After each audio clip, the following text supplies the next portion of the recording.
Welcome everyone to these series of lectures on the four books. Today we'll start exploring the Analects of Confucius, in Chinese known as the Lunyu. The Analects really needs no explanation.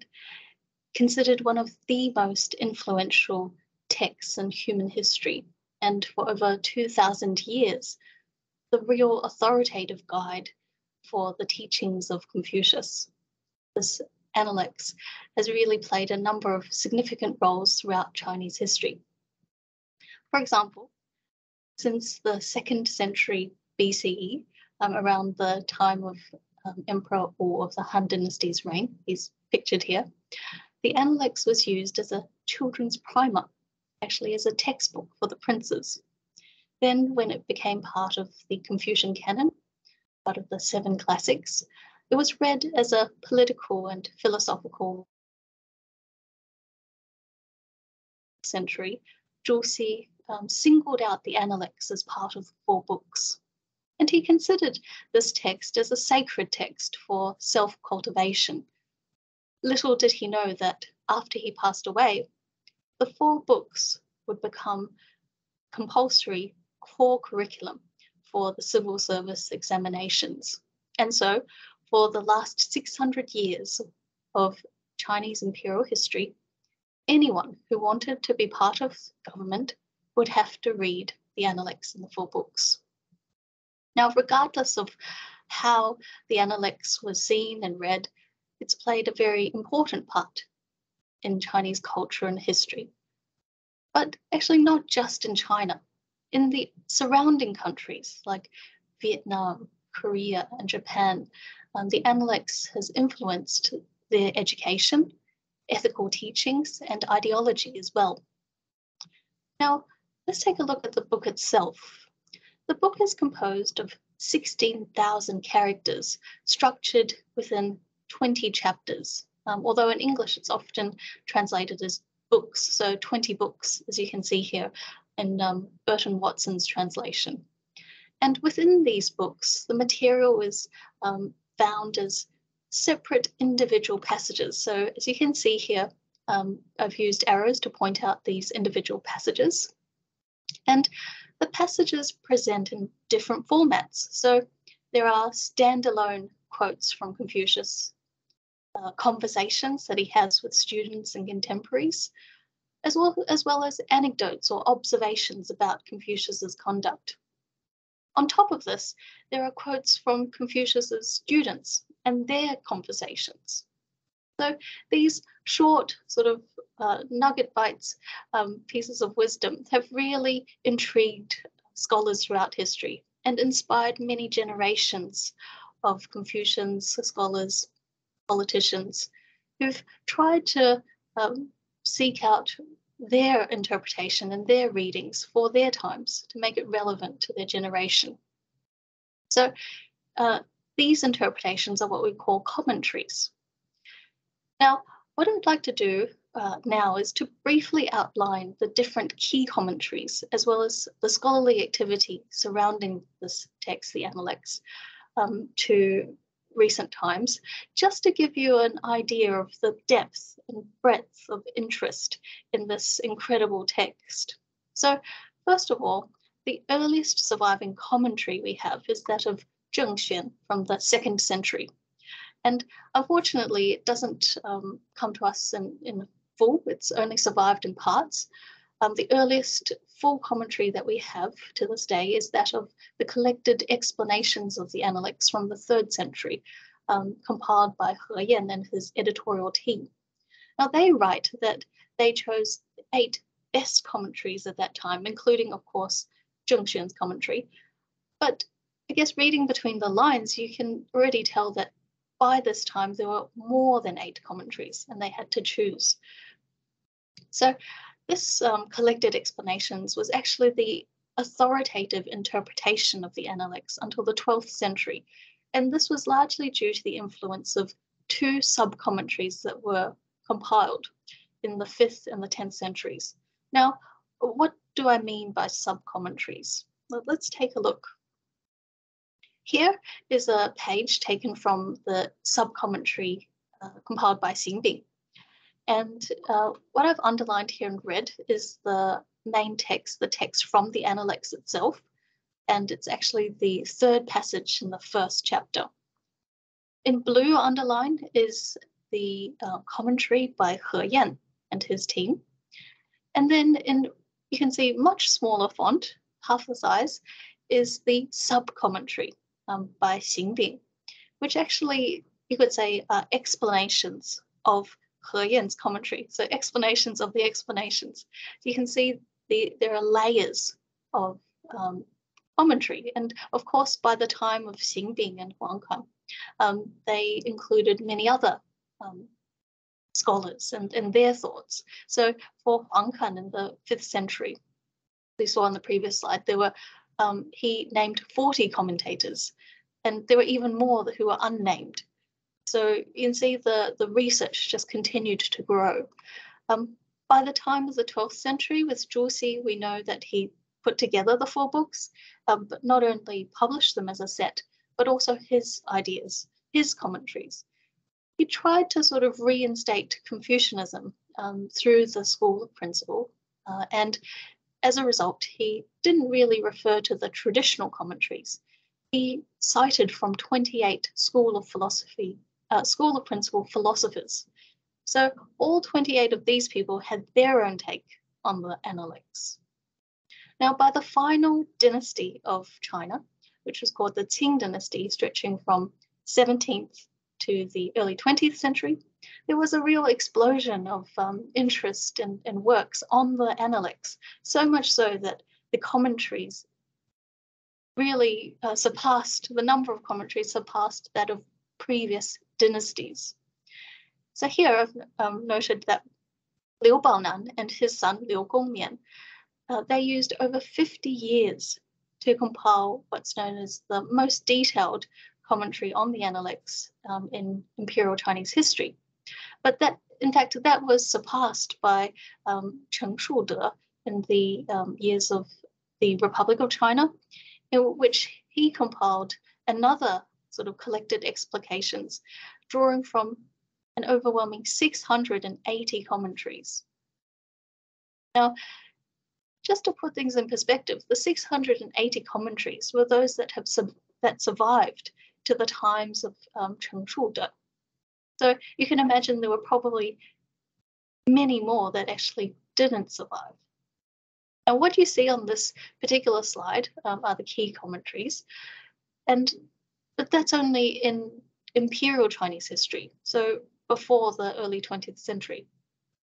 To this day, the Analects as a field of research remains as vibrant as ever, and not just in China, but outside of China as well. So Western scholarship on the Analects was largely initiated through translations. And the earliest translation of the Analects was in the 16th century by the Jesuit missionary Matteo Ricci, who translated it into Latin. When this translation reached Europe, it was so well received that French and English abridgments of his translation became quickly available. Now, to date, there have been 40 complete English translations of the Analects. And in the last 2 decades, there have been 5 new translations. So this is an area that's not going to stop. It continues to flourish. Now, what I've done in the next slides is to draw out English language literature on the Analects in the last 2 decades. And these are what we call monographs or edited volumes, so books, rather than journal articles or chapters, just to give you a taste of what these scholars are interested in. So people around the world, what are they looking at the Analects? How are they looking at the Analects? Well, first there's the area of textual scholarship, and these researchers are looking at when exactly can we pinpoint the compilation date of the Analects. That's called textual scholarship. These 2 monographs here are about the commentarial tradition. And then other researchers have looked at the Analects as a whole and sort of chosen out key themes that it could be reflected in one passage, several passages in the Analects, and they have even provided sometimes a cross-cultural sort of comparison of ideas. You can see these themes are very wide in scope, from family, governance, music, etc. Other philosophers have looked at how exactly the Analects works in helping us achieve moral excellence. And then there's also research on religious thought, the history of Confucian thought, and its modern relevance. And you'll note, of course, that the last book here was only published last year. So let's say for over 2,000 years until today, there have been countless scholars who've been interested, worked on, researched this text, the Analects. And we too join them in this great endeavour. So in the next few talks, how will we explore the Analects?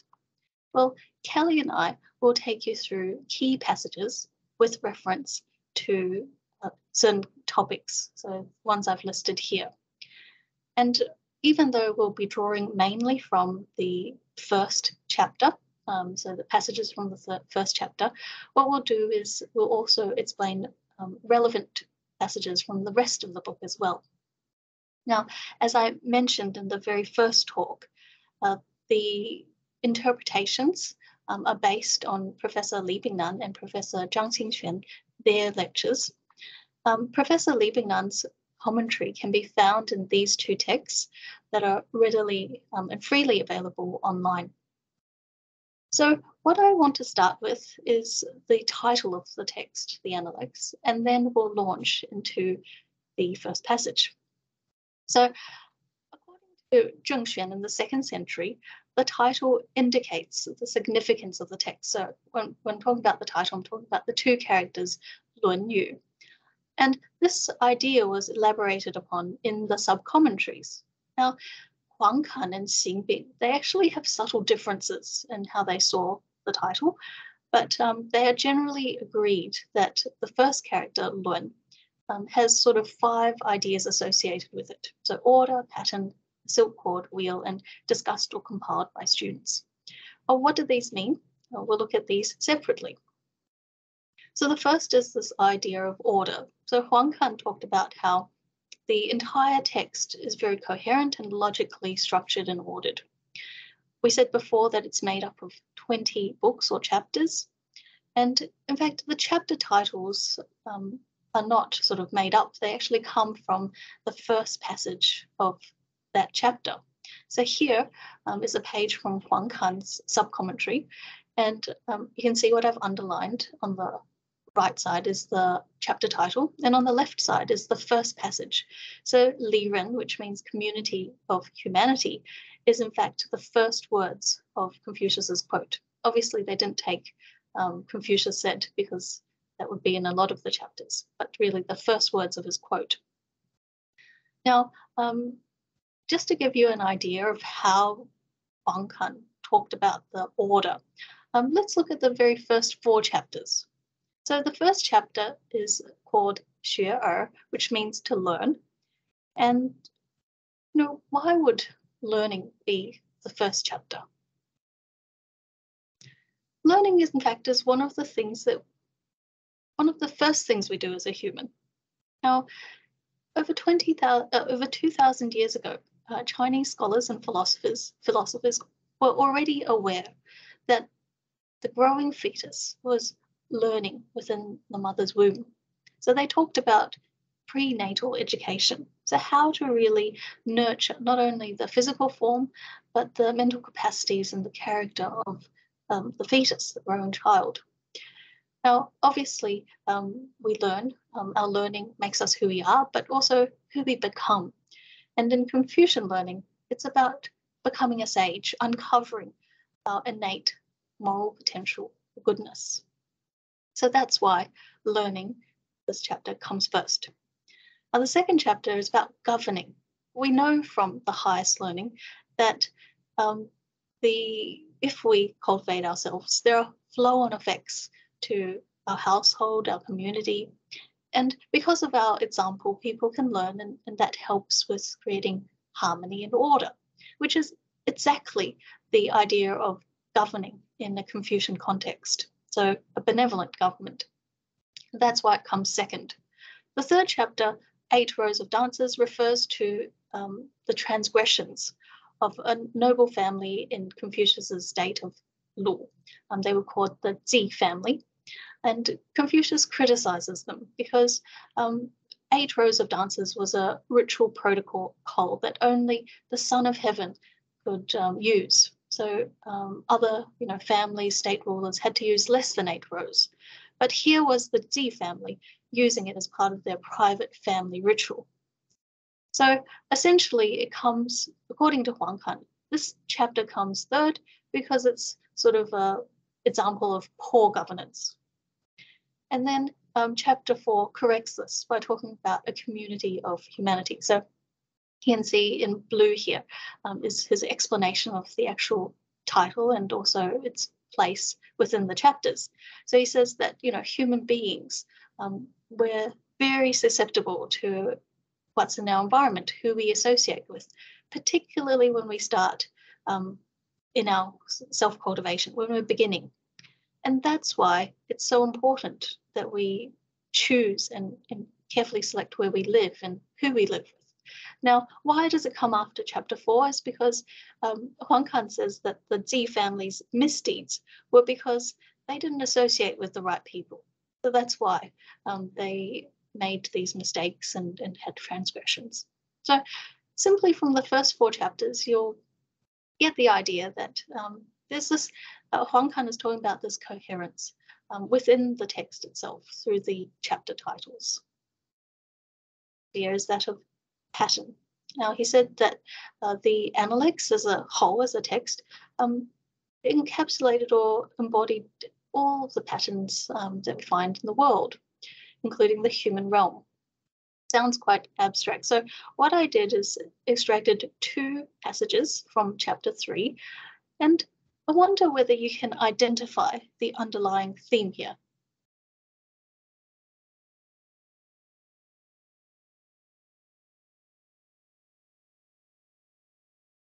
So the first passage is one of the students asking Confucius about the basis of ritual.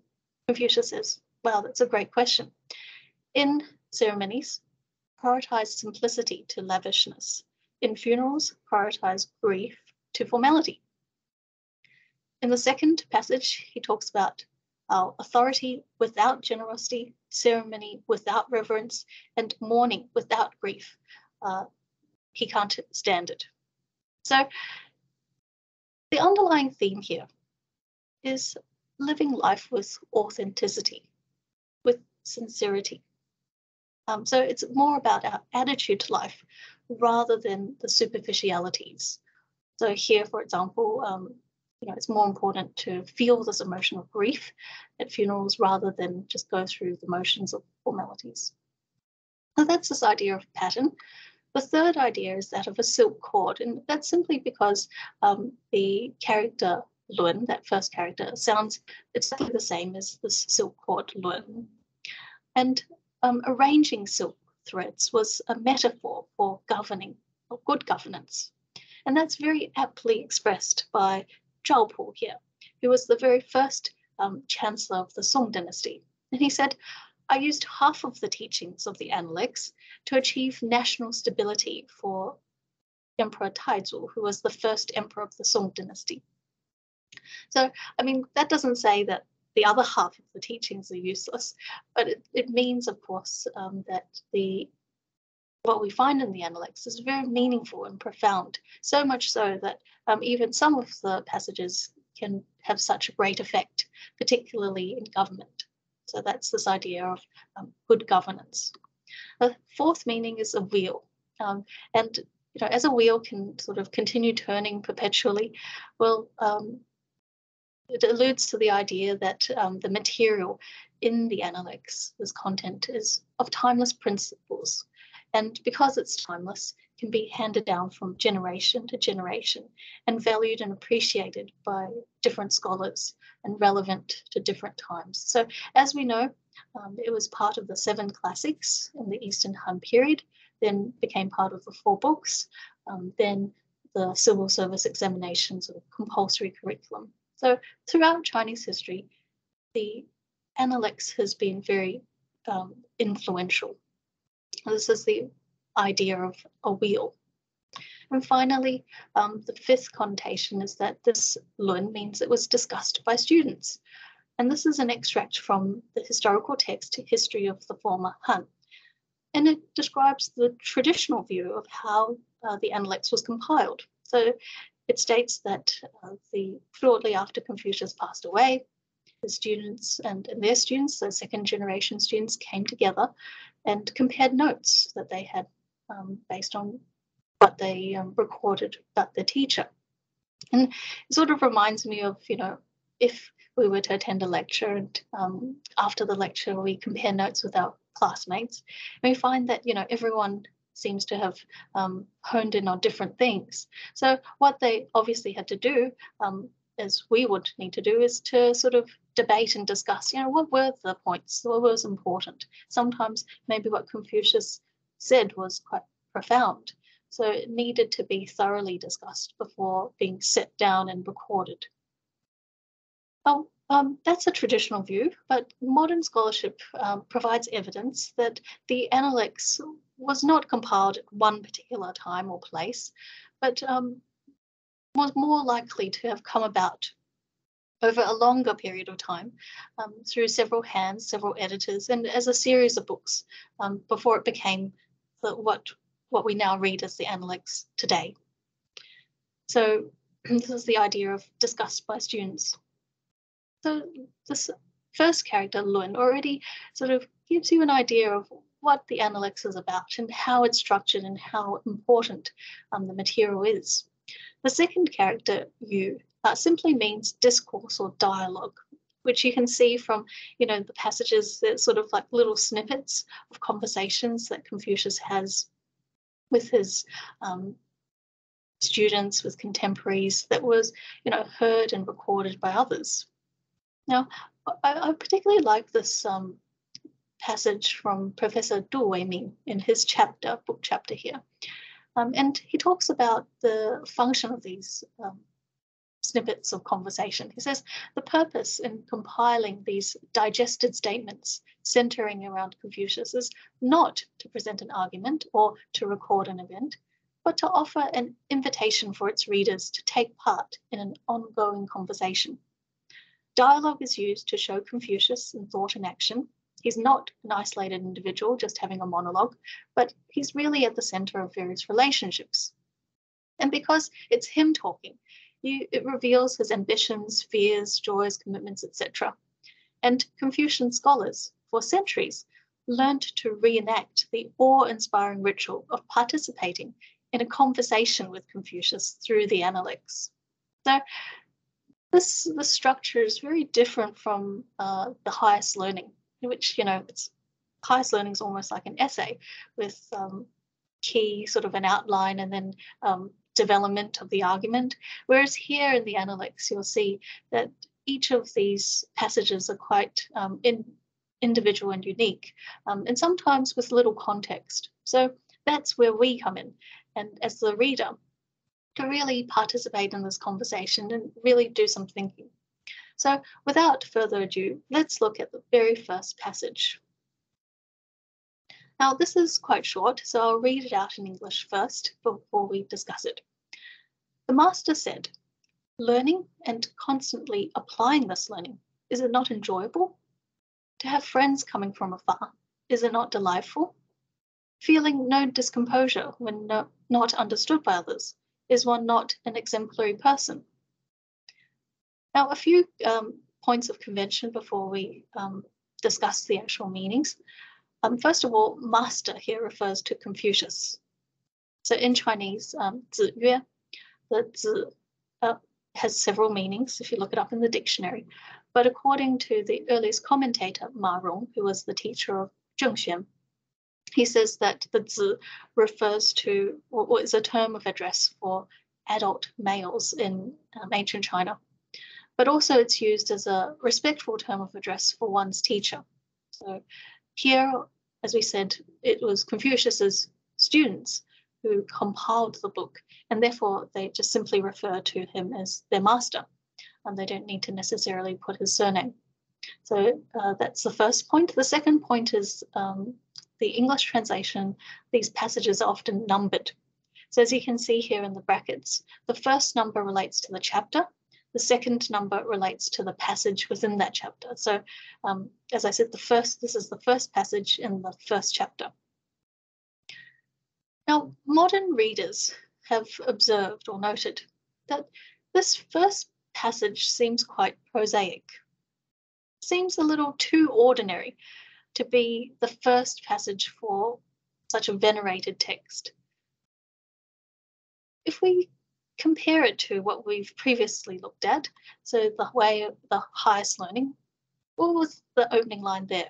Well, we can see that in the highest learning, this line inspires us or challenges us to really aim towards utmost goodness and enlightened virtue. So these very noble sort of aims. Whereas when you look back at the Analects, there's none of that. There's no abstract concepts, no great aims. In fact, Confucius doesn't really tell us about the aims, but he tells us how we would feel if we had achieved these aims.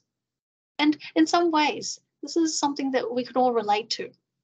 It's something that it's actually quite catchy in a way, because it makes you want to read on. You know, who doesn't want to enjoy what they're learning?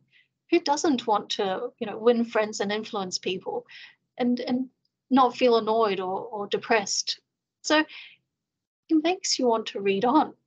Who is this person who's so carefree and positive?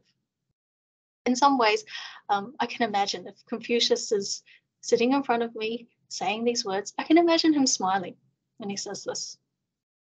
Now, I haven't been able to find a illustration of Confucius smiling. This is as close as it gets. But if we were to sort of paraphrase what he said, and think of it this way, if he's sitting in front of you and he says, "You're learning and practicing. Are you enjoying yourself? You have friends coming from afar. Isn't that wonderful? And even if people don't recognize you, what does that matter to an exemplary person?" So he's actually living this, and he's inviting us to see things from his perspective. So you can see he's not making statements here. He's not making claims. He's asking questions of us, making us reflect on ourselves and whether we feel the same about our learning, whether we feel the same about our lives. So, and by the end of reading this passage, you sort of think, well, why not? Why not read on and see what he has to say? How can we be like this person? So let's look at the first part. Learning and constantly applying this learning, is it not enjoyable? Well, most of us are learning in some way or form, whether it's in work, uni, or school.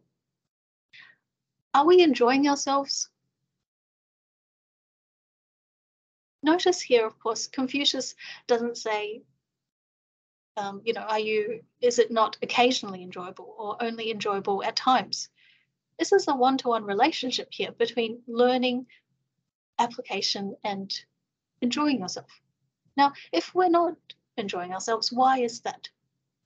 And the answer is in the first three parts of this sentence. So the first part, which is actually composed of three elements: learning, application, and constancy. So what kind of learning is Confucius talking about here? How can we practice it? And what does he mean by constancy or constantly? Now, if we're not clear about any of these three elements, then it's going to be difficult for us to actually achieve this outcome of enjoyment, isn't it? So, what does Confucius mean about learning?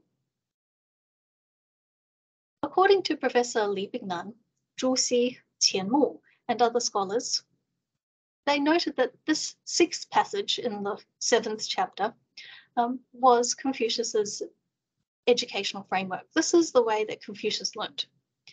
And you can see it's inscribed on this rock here, placed in a Taiwanese university. And what it states is, aspire to the way, hold on to virtue, be grounded in humanity, and immerse in the arts. Now we can sort of analyze this further. I've colored the learning method in purple and the learning outcomes in blue. And how do we learn? Well, we learn by establishing a goal, having an aspiration, then holding on to this virtue, being grounded and immersing ourselves in this learning. And then what are we hoping to achieve? What are the outcomes then? It's the way, virtue, humanity, and the arts. Now, just a quick note on this idea of the arts. It's not the performing arts or fine arts, but refers to the 6 Confucian arts in ancient China. So the 6 arts were ritual or rites, music, archery, charioting, writing, and calculation. Now these were sort of basic practical skills that any adult male would need to get by, sort of like us needing to drive a car these days. Now, obviously, Professor Lieberman notes that we don't learn that anymore. We don't learn these 6 Confucian arts anymore at school. And so he states that the arts here can also be generally interpreted as all forms of learning and all skills. So any scholarship or any career can also be considered as part of these arts. The most important criteria is that it has to arise from the first 3 things. It has to arise from the way, virtue, and humanity to be considered the arts. Now, what do we mean by the way, virtue, and humanity? Well, let's use our knowledge from the highest learning to think about this. So, the way and virtue relate to the enlightened virtue. And if we think about the metaphor of the tree, it's the roots of the tree, things that are sort of unseen. The roots are unseen and sort of invisible to us. And that's because when we talked about manifesting enlightened virtue, it related to the first 4 actions of our thoughts, sort of detecting our thoughts, evaluating them, making our intention sincere, and rectifying the mind. And all of this occurs within our heads, doesn't it? Within our minds. So it can't really be seen, and sometimes it's difficult to sort of put our fingers on it. So that's why, this idea of the way and virtue is sometimes a bit abstract. But essentially, that's the very root or the very foundations of all of our learning and our skills.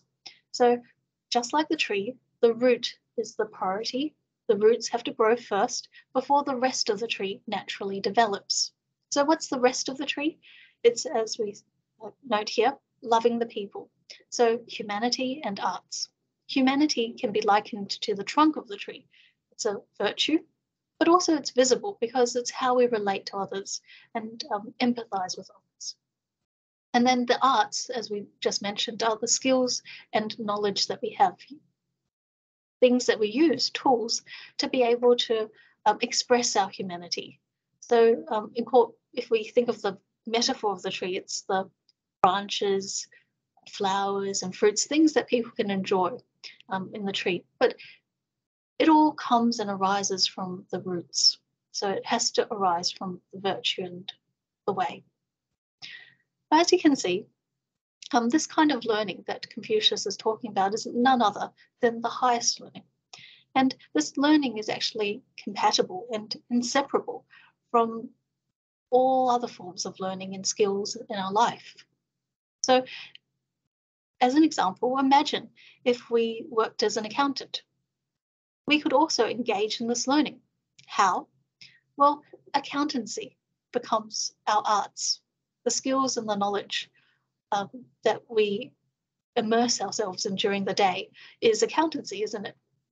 And we use these skills and knowledge to provide transparent reporting, due diligence for the company and for the community. And by doing so, we'd be grounded in humanity because we're not thinking of ourselves, we're thinking of others. And this is very different from someone who just simply who's also an accountant, but comes in, starts work, clocks on, and sort of is just waiting for the end of the day so they can leave and go home and draw their salary. So that would not be grounded in humanity. Of course, our work is not only about the knowledge and skills, but how we relate to others in the workplace, how we sort of encourage and help our colleagues and other staff rather than compete or be jealous about them. So that also requires us to hold on to our virtue and really detect what's happening in our minds and our thoughts. So you can see, of course, that this learning can be applied anywhere, at any time. It just requires us to really detect and evaluate what's happening in our minds. So it's not at all related to the subject matter or our career, but it's more related to what is our underlying reason and what is our overarching goal. So why are we doing what we're doing? Is it related to the way, virtue, or humanity? And how can we be part of the bigger picture, this greater entity that is the innate nature, our moral excellence? It can also be called the way or enlightened virtue or utmost goodness. So how can we be part of that? If we focus our minds in these ideas and these questions, then we're getting closer to this idea of really implementing the highest learning in every part of our life. So that's the learning. And what about the practice? In practice, as you can see here, I've put the Chinese character that we use for practice at the bottom. And then on top of that is an ancient form of that character, the small seal script. It's quite interesting, this concept. You can see it's made up of two parts, the top part and the bottom part. The top part is meant to be the character for feathers, and it actually resembles feathers, doesn't it? Now, this original definition of practice, according to the earliest Chinese dictionary, the Shuowenjiezi, tells us that practice was the idea of young birds learning to fly. Now, I don't know if you've ever seen young birds learn how to fly before. It's very interesting.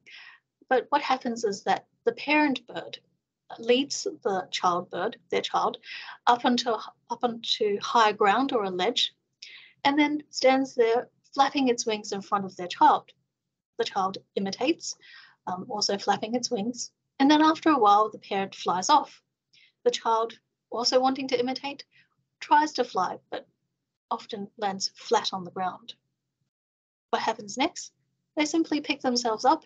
The parent leads them again back to the same place, and they do it all over again, and again, and again, day after day after day, until one day they flap their wings and they take flight and soar high into the sky. So that really sort of encapsulates this idea of practice, repetitive actions, but also, every time we do it, it's different because we're improving, aren't we? But what can we really learn as humans from these birds? Well, three things. The first is that we will make mistakes, particularly when we start out with this highest learning. There's going to be challenges. There will be mistakes, but we shouldn't give up. Just like the inscription on King Tang's basin, treat each day as a new day. Imagine if the bird thought about what happened yesterday. Thought, oh gosh, I did it yesterday. It's too hard. It's too difficult. I'm going to give up. Well, then it'll be the only bird in its family that can't fly. We don't see that happening. So if the bird can do it, we can do it too. So don't give up. And the third thing is that we can succeed. So three things. We will make mistakes. We shouldn't give up. And we can succeed. So what is it that we're practicing though? What we're practicing is what we learned from the classics, whether it's the 4 books, 5 classics, or even the primates like Di Zi Hui or Chang Li Ju Yao. Like, the really great thing about the primates is that it takes the sometimes theoretical and abstract notions that we find in the classics and distills them into specific practical instructions that we can use in our daily life. And that's because these primers were actually written for children, beginners who wanted to, that they couldn't really understand these more abstract concepts. So it was just a matter of following instructions about how to speak well, speak politely, or act in ways that would be respectful, so in accordance with ritual etiquette. Now, yes, it's fine to do that, but it sort of means very little if we simply go through the motions. What really needs to happen, the real practice, is in our thoughts. Well, what are we thinking when we do these things, when we follow these instructions or guidelines? So there's a very good Chinese word, which is 用心, which literally means to use your heart or engage your mind. So when you practice, when you try to follow these instructions or guidelines, use and engage your mind. What are you thinking when you're doing this? Are we thinking, we have to follow this book, we're following our teacher or our parent, or, if I don't do this, it looks bad, it's consequences? Well, if we're thinking any of those things, then that's probably not right, because the way to really motivate ourselves is to understand the underlying reason for what we're doing.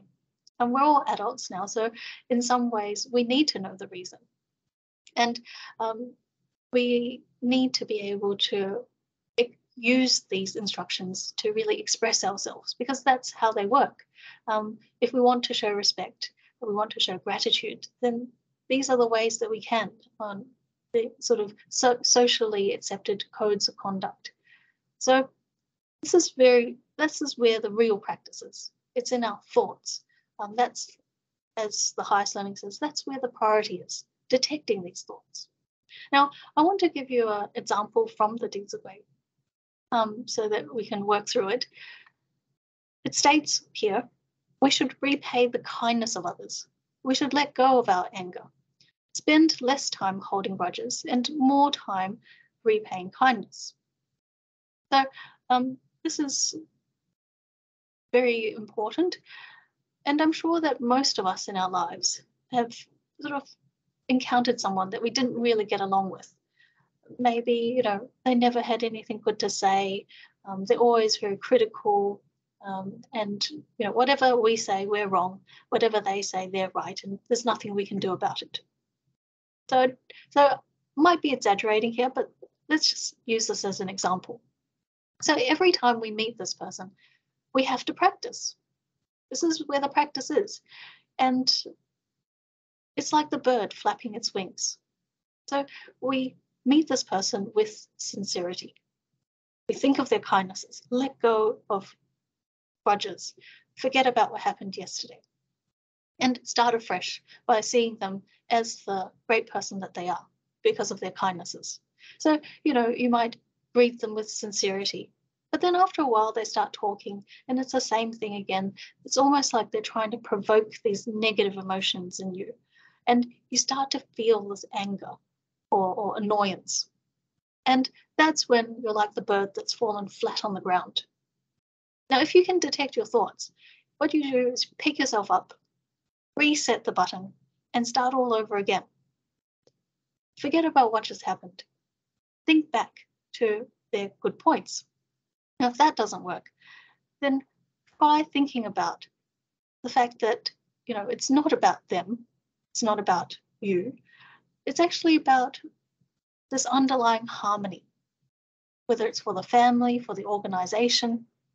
It's the greater good that you're thinking about. So let go of yourself and think of the greater good. And throughout this whole process, as you can use different strategies each time you see this person, whatever works.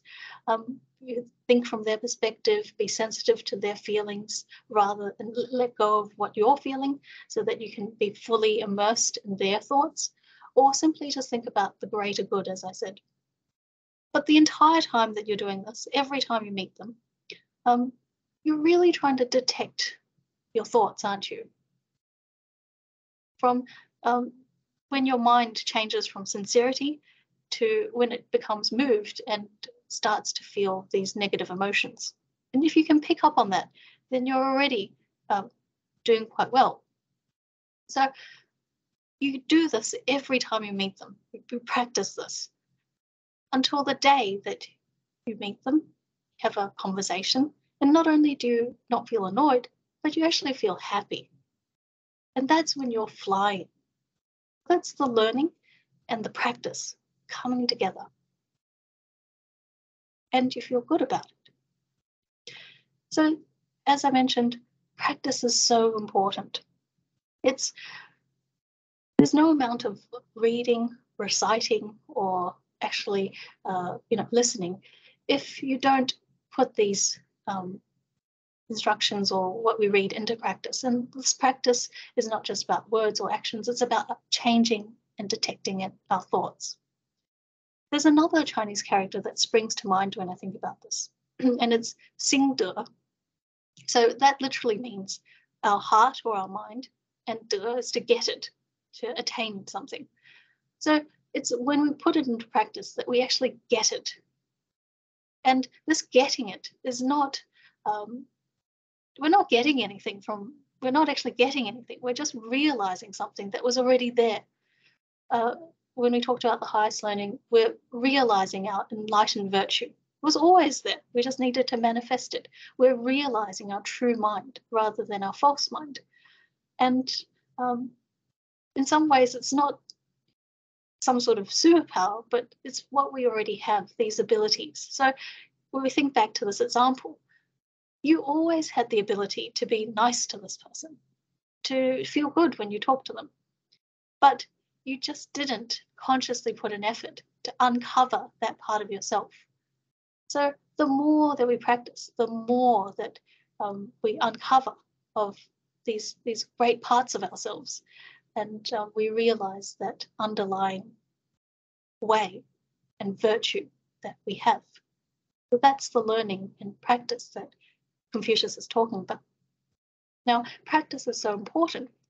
Mencius had this to say. He said, a carpenter or a carriage maker can pass on to another, their student, the rules of the craft, but he cannot make them skillful or talented. Now, why is that? It's sort of like a teacher. He has a class of 30 students, and this teacher might be talking about how to write essays. Does that mean that every one of those 30 students will then be able to write an essay that achieves full marks? Obviously not. It all depends on the student themselves, whether they're motivated enough, inspired enough to actually put in the effort to practice. So the more that they write these essays, the more that they'll reflect on it, they might get feedback, and the more they'll improve. So, whether it's as simple as writing an essay or this technical skill that Mencius is talking about, practice is needed, let alone us trying to become a sage, which is really mastering the art of living. And that's why practice is important and practice makes perfect. The third element, which is constancy or time, this time factor.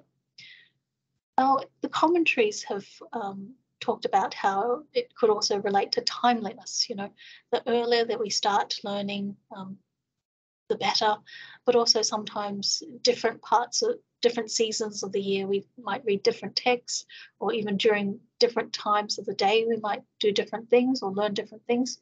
So that's this idea of timeliness as it was in the past. But for our purposes, this constancy refers to continuity and persisting in this learning and application. Now you might ask, well, how long do I have to do this for? I think that's not really the best question. A better question would be to ask yourself, when do I want to start flying? When do I want to actually improve, enjoy myself? And then you'll have your answer. I think for most of us, we might answer that we want to sort of be enjoying ourselves in every moment, experiencing this enjoyment every moment of the day. So that's when we need to learn. And that's when we need to apply this learning. So to actually put it into practice in every moment. So that's why in one of the earliest writings on education and Chinese history, the Xueji on teaching and learning. It states, as exemplary persons study, they gather knowledge from all sources, cultivate themselves with it, immerse themselves in it, even during their leisure and respite, and roam freely within it. So exemplary persons are those who are trying to cultivate themselves. So when they study, they learn, yes, but they also practice. So they're cultivating themselves. And when do they practice? Constantly. They immerse themselves inside the classroom, outside the classroom, when they're by themselves, when they're with others. They're fully immersed in the learning. So that's this idea of constancy. And what happens? They find satisfaction in their learning, grow closer to their teachers, enjoy their relationship with friends and peers, and are ever more committed to the way. So we saw in the highest learning that, self-cultivation helps us relate to others. And that's why they can grow closer to their teacher and peers. But learning helps our practice, and practice in turn validates what we've learned, isn't it? And that's why we're more motivated. So they're more committed to learning the way. So this is this idea of time and constancy. And ultimately, as it says in that extract, we realize and achieve this enjoyment. Now, this enjoyment is not, laugh out loud happiness. It's actually something that's quiet, a quiet inner sort of satisfaction and fulfillment that springs from within. If you ask the bird that finally took flight, are they enjoying themselves? I'm sure they would be. And it's just the same with us. If we finally are able to put this into practice and achieve the benefits of, getting along with others, or, truly understanding and detecting our thoughts and emotions, well, we know that we're improving within ourselves and we feel fulfilled from within. So that's the enjoyment. Now, what happens when we learn and constantly apply this and are enjoying ourselves? Well, there are two responses from the outer world. One is positive and one is negative. So the positive response is when others actually appreciate and recognize us. So it says, to have friends coming from afar, is this not delightful? So the delight here is slightly different from the idea of enjoyment. Delight is something that it stems from the outside, whereas enjoyment is more, as we said, from the inside, and delight also is less strong in intensity. But the key point here, of course, is not about the delight. It's about how through the cultivation of our character, people will naturally want to come and learn with us. And it's not about advertising, sort of creating a name for yourself or fame. And this delight itself is not about the fact that you have more friends now. The delight comes from being able to help others, being able to benefit others, and seeing them enjoying themselves and realizing what they already had, this innate moral excellence. So that's the first response. The second response is negative, in which people might not recognize you or appreciate or understand you. But Confucius says that the exemplary person is not affected. Well, why is that? Well, because they already are fulfilled. They already feel satisfied and enjoy themselves regardless. It's just like if you were to look out the window, does it matter if it's sunny or rainy? If what you have inside is already, very satisfying, if your study and work inside the house is satisfying, who cares what's happening outside?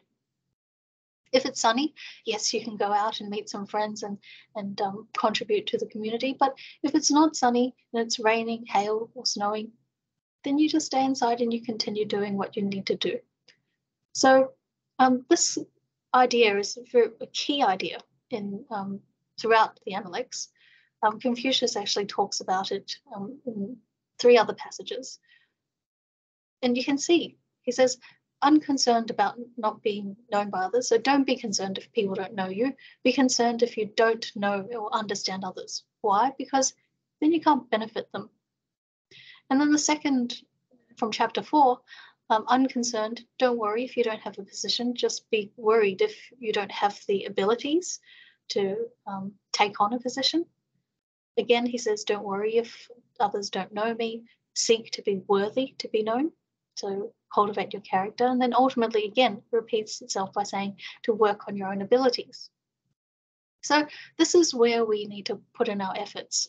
And whatever happens later, or whatever happens in terms of responses by others, is not really our concern, because we're already too busy thinking and working on the inner world, and really making sure that we cultivate and manifest our enlightened virtue. So in this particular passage, you can see or feel that Confucius is actually living this. We know that Confucius was relatively unsuccessful in his political career, traveling to the various states, but not being able to implement his vision of a benevolent government. Now, despite this, of course, he had many students. So, as it says, he had friends coming from afar. And when he was teaching them, he was very, very happy. And every time you read about Confucius' learning, he's always very delightful and very happy about it, to the extent of even forgetting to eat. So he really is doing this, and challenges us or invites us to try to do the same, see things from his perspective. Now, just before I end today, I'd like to share with you another passage, which is more about Confucius's teaching and learning, and might help us understand and read these passages a bit more comprehensively. So this is a passage from chapter 7, and it states that Confucius is saying, I do not enlighten one who is not eager to comprehend, nor help out anyone who is not anxious to explain. When I have presented one corner of a subject and they cannot learn the other three from it, I do not repeat my lesson. So he's talking about his teaching, which is tailored. But what can we as learners take from this? Well, it tells us that we have to really engage with the material. You have to think about it. Even try to rephrase it in our words. See which parts we don't understand, which parts we agree with or don't agree with. And more importantly, to practice it. Because once we practice it, then we can see that this lesson, this instruction, can be associated with other areas in our life. And that's this, when Confucius tells us one corner, but we realize that it can be applied and thought about in other areas. So then we can fully understand the meaning of Confucius's words. Now, I leave you with this passage, because this is what we'll cover next week. And it's the second passage from Master Yo, who's one of the students of Confucius. He's talking about filiality, how we care for our parents, and also how we relate to our siblings and care for our siblings. So he says, there are few who live according to filiality and fraternity, yet are fond of offending their superiors. There have been none who dislike offending their superiors, yet are fond of creating disorder. The exemplary person works on the foundation being established, the way develops. Filiality and fraternity, are they not the foundation of humanity? So have a think about this and see if you can come back with the other three corners. So that's the end of our talk today. Thank you very much for listening, and I hope to see you again next week. Thank you very much.